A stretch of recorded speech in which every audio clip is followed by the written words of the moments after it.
Chapter है structure of atom, class 9 का chapter 4 chemistry का।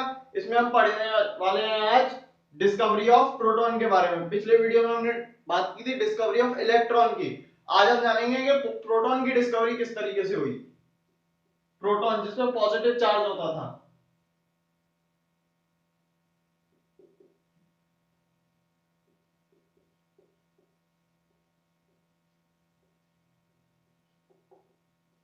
डिस्कवरी ऑफ प्रोटॉन, प्रोटॉन की डिस्कवरी किस तरीके से हुई थी।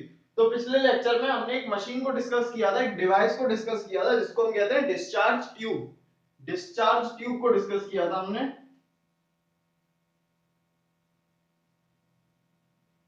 उसी डिस्चार्ज ट्यूब का यूज हुआ प्रोटॉन की डिस्कवरी में भी।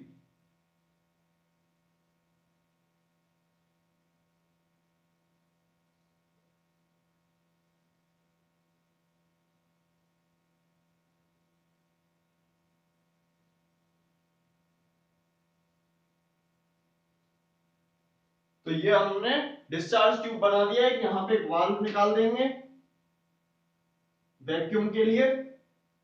तो ये हमारा डिस्चार्ज ट्यूब है। अब हमने इसमें क्या किया था, इलेक्ट्रॉन डिस्कवर हुआ था।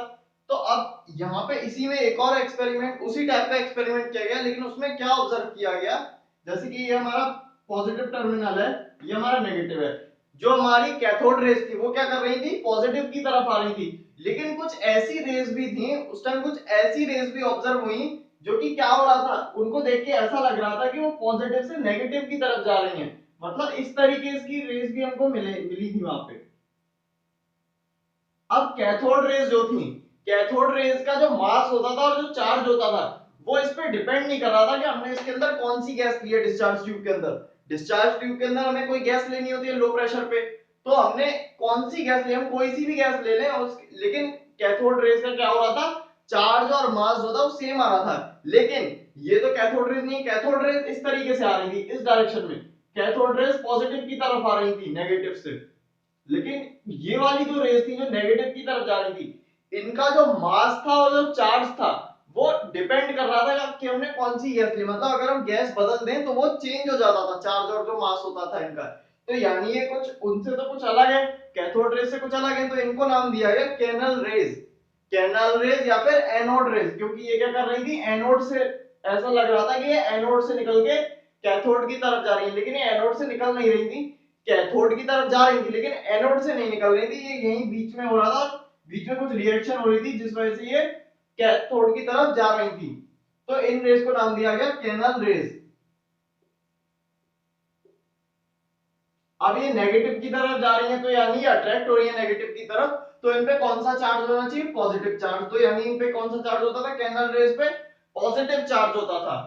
तो ये कैनल रेस और कुछ नहीं था, जो हमने फर्स्ट वीडियो में डिस्कस किया था, एटम के अंदर एक न्यूक्लियस होता है, तो ये वही न्यूक्लियस था। ये वही न्यूक्लियस था जो क्या कर रहा था, अब इलेक्ट्रॉन तो इधर चले गए पॉजिटिव की तरफ, न्यूट्रॉन बचा, जो न्यूक्लियस बचा वो न्यूक्लियस क्या कर रहा था, नेगेटिव की तरफ अट्रैक्ट हो रहा था। मतलब हमको ऐसा देखने में लग रहा था कि वो नेगेटिव की तरफ जा रहा है, नेगेटिव की तरफ शिफ्ट हो रहा है पॉजिटिव चार्ज। तो हमने इसको नाम क्या दिया, कैनल रेज या फिर एनोड रेज। ऐसा नहीं है ये एनोड से निकल रही थी, एनोड से नहीं निकल रही थी, पर यहाँ बीच में ये सारे न्यूक्लियस थे बीच में और वो नेगेटिव की तरफ अट्रैक्ट हो गए, तो वो इस डायरेक्शन में मूव कर रहे हैं, जिससे ऐसा लगा कि वो यहां से निकल के उधर जा रहे होंगे। इनको हम क्या कहते हैं, कैनल रेस। तो कैनल रेस को अगर हम डिफाइन करें, इसकी डेफिनेशन इंपॉर्टेंट होती है। कैनल रेस क्या है, positively charged rays. Canal rays को हम क्या कहते हैं, positively charged rays which seems to be emerge from anode and terminate at cathode. जो ऐसा लगता है कि इमर्ज किससे हो रही है, एनोड से, और टर्मिनेट कहां होती है, जाके कैथोड पे। उनको हम क्या कहते हैं, कैनल रेस, और ये क्या होती है, पॉजिटिवली चार्ज्ड। तो अब इन्होंने जब इसमें हाइड्रोजन गैस को भरा, जब हाइड्रोजन गैस को इसमें लिया गया डिस्चार्ज ट्यूब में, तब इन्होंने क्या ऑब्जर्व किया, हाइड्रोजन गैस के लिए इनका जो मास था इन कैनाल रेस का, हाइड्रोजन गैस के लिए कैनाल रेस का मास सबसे कम था और चार्ज भी सबसे कम था। हाइड्रोजन गैस के लिए कैनाल रेस का मास और चार्ज सबसे कम मिला। तो हाइड्रोजन गैस को इन्होंने एक्सप्लेन किया, हाइड्रोजन गैस को लेके इन्होंने एक्सप्लेन किया कि यहाँ पे एक और ये जो रेज हैं, ये रेज नहीं है बल्कि क्या है, छोटे छोटे पार्टिकल्स हैं कुछ, जो कि क्या कर रहे हैं, इधर की तरफ मूव कर जा रहे हैं, छोटे छोटे पार्टिकल्स से मिलके बनी है, स्ट्रीम ऑफ पार्टिकल्स उन्होंने कहा है इसको। और यहां से डिस्कवरी हुई, इस पार्टिकल को क्या नाम दिया गया, प्रोटॉन। हाइड्रोजन एटम में, क्योंकि हाइड्रोजन एटम जो होता है उसमें क्या होता है, हमारा एक प्रोटॉन होता है और एक इलेक्ट्रॉन होता है, न्यूट्रॉन नहीं होता हाइड्रोजन एटम में। हाइड्रोजन एटम एक इकलौता ऐसा एटम है जिसमें कोई भी न्यूट्रॉन नहीं होता, सिर्फ प्रोटॉन होते हैं और सिर्फ इलेक्ट्रॉन होते हैं। सिंपलेस्ट एटम है हमारा हाइड्रोजन एटम। तो इसकी स्टोरी यही है, डिस्चार्ज ट्यूब में हाइड्रोजन को लिया गया,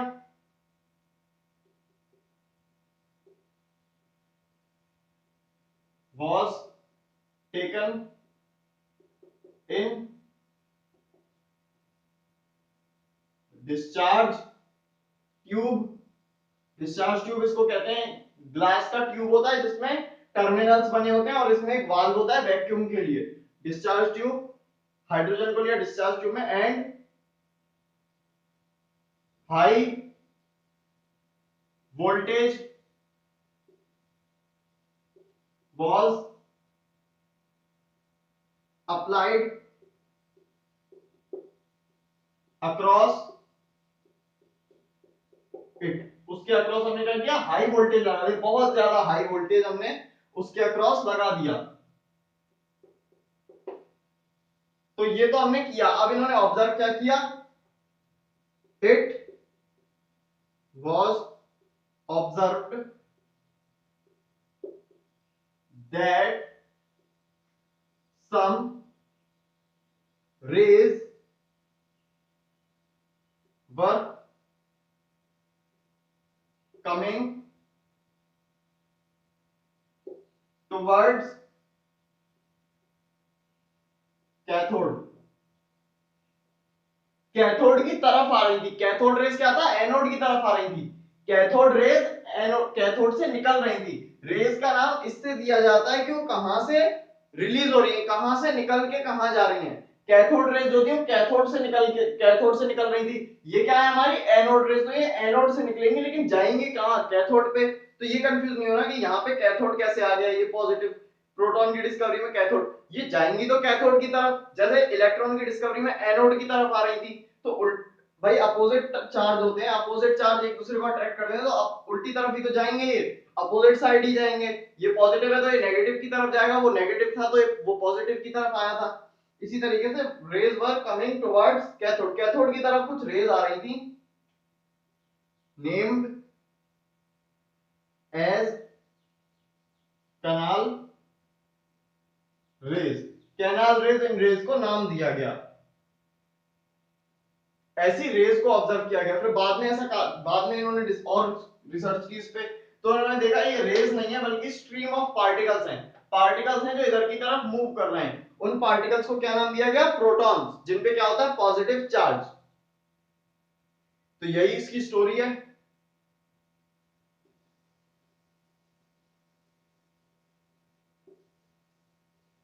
अब कैरेक्टरिस्टिक्स की बात करें, प्रोटॉन के कैरेक्टरिस्टिक्स, तो मैंने बताया था किसी भी पार्टिकल्स के दो ही कैरेक्टरिस्टिक्स होते हैं मेनली, उसका चार्ज और उसका मास। उसका मास और उसका चार्ज, ये दो ही मेनली कैरेक्टरिस्टिक्स होते हैं किसी भी पार्टिकल की, कोई सा भी पार्टिकल हो। कैरेक्टरिस्टिक्स की बात करें प्रोटॉन की, तो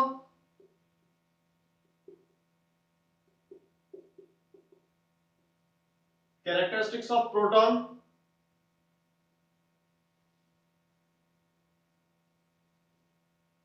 तो यहां पे दो कैरेक्टरिस्टिक्स को मेनली देखेंगे, उसका मास। तो मास जो होता है किसी भी प्रोटॉन का, प्रोटॉन तो सारे सेम होंगे, तो प्रोटॉन का जो मास होता है, अगर हम एब्सोल्यूट मास देखें, ग्राम्स में उसका मास देखें, ग्राम जो हमारी यूनिट है, तो वो होता है 1.6 into 10 raised to power 24 minus के grams. 1.6 into 10 raised to power minus 24 grams. अगर आप ध्यान से देखें तो ये नंबर हमने कहीं और भी डिस्कस किया, यही नंबर, सेम नंबर, ये नंबर हमने डिस्कस किया था जब हम एटॉमिक मास यूनिट को डिस्कस कर रहे थे पिछले चैप्टर में। पिछले चैप्टर में जब हम एटॉमिक मास यूनिट को डिस्कस कर रहे थे तब हमने ये नंबर देखा था। ये क्या होता है, ये किसके इक्वल होता है, ये होता है 1 एटॉमिक मास यूनिट के इक्वल, 1 AMU के इक्वल होता है। 1 AMU को अगर हम ग्राम में कन्वर्ट करें तो हमको ये नंबर देखने को मिलता है। तो यानी प्रोटॉन का जो मास होता है वो अगर हम ग्राम्स में देखें तो ये होता है, अगर हम एटॉमिक मास यूनिट में देखें तो वो ये होता है, 1 एटॉमिक मास यूनिट होता है प्रोटॉन का मास। और हाइड्रोजन एटम का मास भी 1 एटॉमिक मास यूनिट होता है, क्योंकि हम हाइड्रोजन एटम में क्या करते हैं, अब हाइड्रोजन एटम क्या है, प्रोटॉन प्लस इलेक्ट्रॉन, प्रोटॉन है उसमें और इलेक्ट्रॉन है। तो मैंने पिछले वीडियो में बताया था कि इलेक्ट्रॉन का मास इतना कम होता है कि हम उसको इग्नोर कर सकते हैं, हमने इसको इग्नोर कर दिया, इसको हमने कर दिया इग्नोर, तो बचा क्या, हाइड्रोजन का मास किसके इक्वल आया, प्रोटॉन के इक्वल। हाइड्रोजन का मास किसके इक्वल था, प्रोटॉन प्लस इलेक्ट्रॉन, हमने इसको क्या कर दिया, इग्नोर कर दिया, इसको हमने इग्नोर कर दिया क्योंकि बहुत छोटा था, तो हाइड्रोजन का मास क्या आ गया, प्रोटॉन के इक्वल आ गया।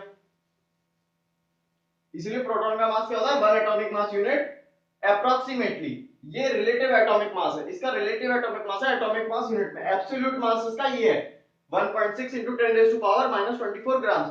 अब इलेक्ट्रॉन के कंपैरिजन में ये बहुत ज्यादा हैवी पार्टिकल है, इलेक्ट्रॉन से बहुत ज्यादा हैवी है, क्योंकि इलेक्ट्रॉन का मास कितना था हमारा, इसको इसका अगर हम एटॉमिक मास यूनिट में देखें तो 1 बाय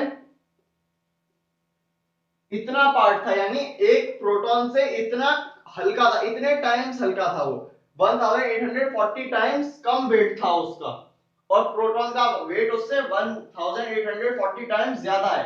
अगर हम ग्राम यूनिट में बात करें तो उसका मास था 9.1 into 10 raised to power minus 31 KG, ये तो केजी में था, माइनस 28 ग्राम, ये ग्राम में था, माइनस 31 जो था वो केजी में होता है, इसको भी हम केजी में कन्वर्ट कर सकते हैं, लेकिन ग्राम में लेके चलते हैं क्योंकि ग्राम में हमने ये नंबर पहले भी देखा हुआ है, ये कब देखा था हमने, जब एटॉमिक मास यूनिट को डिस्कस कर रहे थे।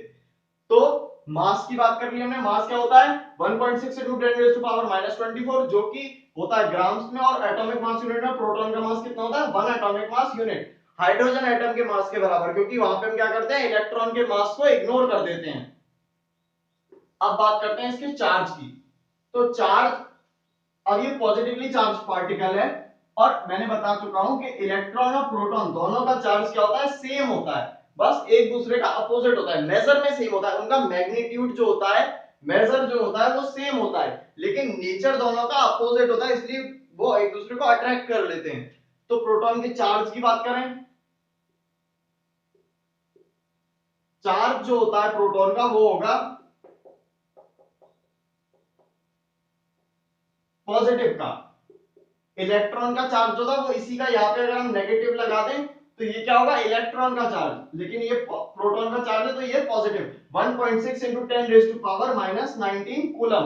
कूलम क्या है, हमारी चार्ज की यूनिट है जिसमें हम चार्ज को मेजर कर रहे होते हैं। तो ये क्या है, हमारा प्रोटॉन का चार्ज है, एब्सोल्यूट चार्ज। और रिलेटिव चार्ज की बात करें तो इसका रिलेटिव चार्ज होगा +1, क्योंकि इलेक्ट्रॉन का रिलेटिव चार्ज क्या होता है, -1, तो अगर वो माइनस है तो ये प्लस है, मेजर में दोनों सेम है, वो भी 1 है ये भी 1 है, लेकिन वो माइनस में है और ये प्लस में, यानी एक दूसरे के अपोजिट हैं। ऐसा नहीं है कि इलेक्ट्रॉन का मास कम है या प्रोटॉन का मास ज्यादा है, दोनों का मास बराबर है। प्लस माइनस का मतलब क्या है कि ये एक दूसरे के अपोजिट है, ये सिर्फ अपोजिट के लिए यूज किया गया सिंबल, ऐसा नहीं है कि ये पॉजिटिव है तो ये बड़ा हो गया, वो नेगेटिव है तो वो छोटा हो गया, इंटीजर वाला लॉजिक यहाँ नहीं चलेगा। इसका मतलब क्या है यहाँ पे पॉजिटिव और नेगेटिव का, कि ये दोनों एक दूसरे के अपोजिट हैं। तो ये हो गया हमारे प्रोटॉन का चार्ज। तो आज के वीडियो में हमने डिस्कस कर लिया प्रोटॉन की डिस्कवरी और प्रोटॉन के कैरेक्टरिस्टिक्स। अच्छा एक और बात है, प्रोटॉन की जो रेस थी कैनाल रेस, वो गैस पे डिपेंड नहीं कर रही थी कि हमने डिस्चार्ज ट्यूब में कौन सी गैस ली है, लेकिन सॉरी कैनाल रेस जो थी वो डिपेंड कर रही थी कि हमने कौन सी गैस ली, गैस लेते थे तो उनका चार्ज और मास चेंज हो जाता था, लेकिन जो हमारी कैथोड रेस थी वो डिपेंड नहीं करेंगे, हम कोई सी भी गैस ले रहे वो सेम वैल्यू दे रही थी, उनमें क्या था, सेम वैल्यू आ रही थी चार्ज और मास की, हम कोई सी भी गैस ले रहे कैथोड रेस में। तो ये इंपॉर्टेंट बात है। और कैथोड रेस और कैनाल रेस, कैथोड रेस और कैनाल रेस, या फिर कैनाल रेस को ही मैं कहता हूं एनोड रेस, कैथोड रेस और एनोड रेस, इनकी डिस्कवरी से हमको क्या पता चला कि एटम जो होता है वो फंडामेंटल पार्टिकल नहीं है, एटम को भी हम और ज्यादा डिवाइड कर सकते हैं। इन्हीं से तो हमको पता चला कि एटम को भी हम डिवाइड कर सकते हैं। तो यहां से अब हम अगले वीडियो में देखेंगे न्यूट्रॉन की डिस्कवरी। न्यूट्रॉन की डिस्कवरी बहुत ही ज्यादा सिंपल है, कॉमन सेंस से डिस्कवर किया गया, न्यूट्रॉन को एक कॉमन सेंस लगाया गया, उससे डिस्कवर हुआ न्यूट्रॉन हमारा पार्टिकल जो है। इस वीडियो को अब यहीं पे एंड करते हैं।